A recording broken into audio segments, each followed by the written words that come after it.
Locally, there have been a number of companies that have gone through their terrible twos and tantrum threes, and things are moving pretty well. You talked a little bit about this in the business column for the Nelson Star.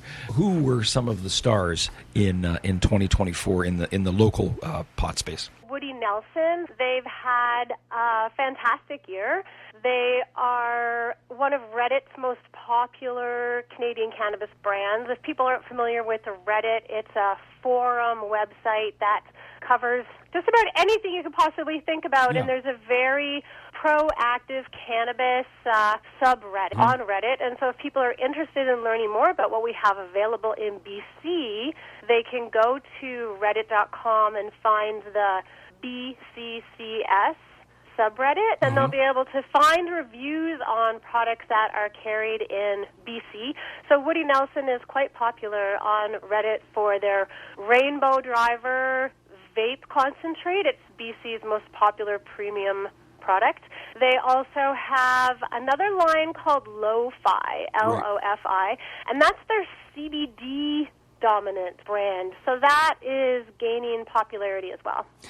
Nate Kubé and that crew are incredibly intelligent. If you've ever been by, you don't really realize what's going on in that building when you drive by on the North Shore. But having toured it, it's kind of like it's a cross between Cheech and Chong and NASA. It is next level, the technology. They're working with they're actually real local supporters too. They're working with a couple of local strains as well, are they not?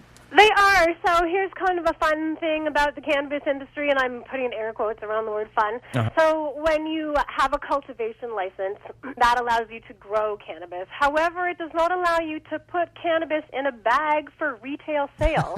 You need a separate license for that. You need a processing license for that. And having a processing license isn't always in the capacity for some of our smaller producers, or maybe it's just not what they want to do. Right. So Woody Nelson has launched a brand called Country Club, and they are working with local craft growers like Coots Canna, Kootenay Cultivar, Kootenay's Finest, JR Strain, Rocky Mountain Cannabis, to launch those products into the market through Woody Nelson's processing license. And they also do processing for other local brands like Sweetgrass and Amani Craft.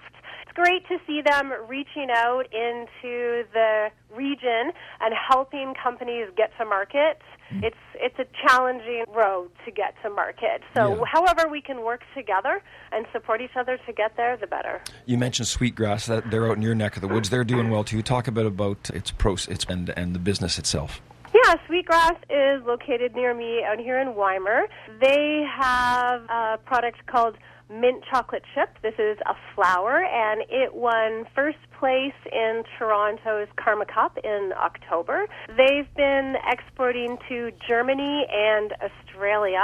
An interesting thing that's happening, going back to my earlier comment about the excise tax and profitability, is some of our companies are finding it's more profitable for them to export their products out of our country than it is to sell their products in our country. When you hear that, you realize something's not right here. So we have some of our best producing companies have actually decided their best road to profitability and to have a sustainable company is to export.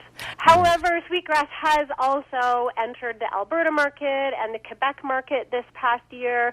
They're dominating in BC as well. And again, they're another well-liked company on Reddit. And you mentioned that they won the Karma Cup, which is a pretty big deal, correct?